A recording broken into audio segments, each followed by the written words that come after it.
Bismillahirrahmanirrahiim. Asxaabi caawa waxaan karineynaa aan sameyneynaa casho.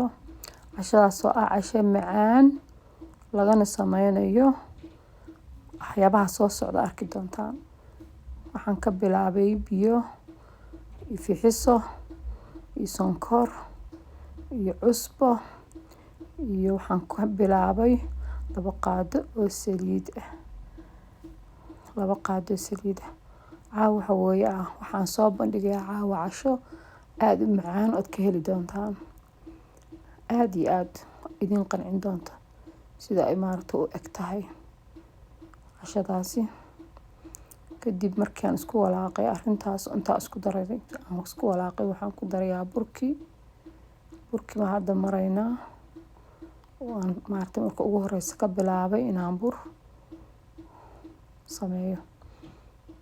Burkaas oo la rafaajinayo la isku qasayo kadib meel la dhigayo si uu u fuxo ilaa 2 saac iyo meel oolay.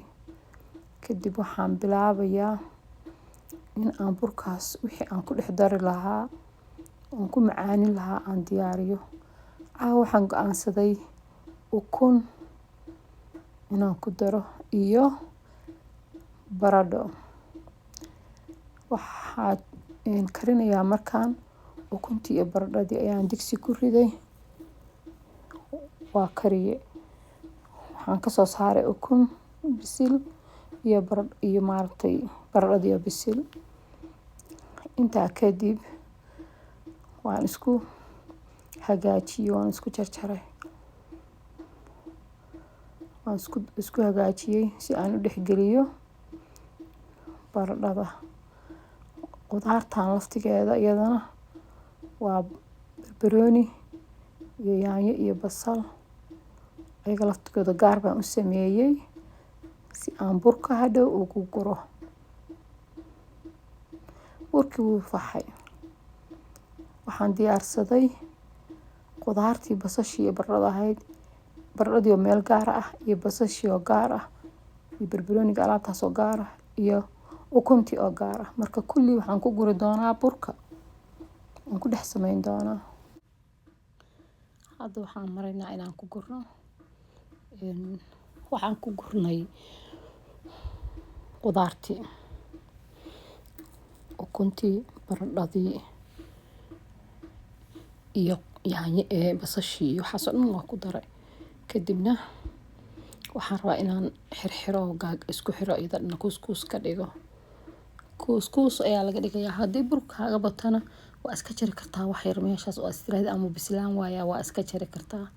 Kadib hadda waa soo dhammaystiray iyagoo dhan oo aan wada xirxiray oo wixii ku guray. Waxaan bilaabayaa shiilidii ayaan bilaabaynaa burkii. Asxaabi waan shiilaynaa markuu gaduuto oo aan soo dhammayno oo shiilno ayaa meel ku diyaarineynaa insha Allah. La socda. Dubidii baan hadda ku jirnaa. Hadda waxaan sameeyay waa soo dhammaystiray dubidii burka iyadoo qudaartii ku jirto oo aan dubay. Haddana waxaan rabaa in aan intaan kala jeexo aan 2 cad oo kala gaar ka dhigo si casho macaan noqoto dhexdana uga guro. Qudaar hore ku jirtay oo aad ogeydeen. Haddana waxaan ku sii darayaa wax yar oo sabiib ah iyo cheese.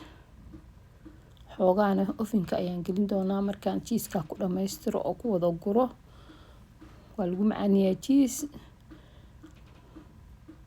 Ovenkaan geliyay haddana wuxuu ku maqnaa 20 daqiiqo. 20 daqiiqo kadib waxaa soo baxday casho aad u macaan badan oo aad u qurux badan. Ku soo dhawaada channel-ka asxaabi si aan soo badino waxyaabaha aan maanta soo karineyno. Ku dadaala subscribe-ka iyo like-ta iyo share-tii wax walba. Assalaamu calaykum waraxmatullaahi wabarakaatuh.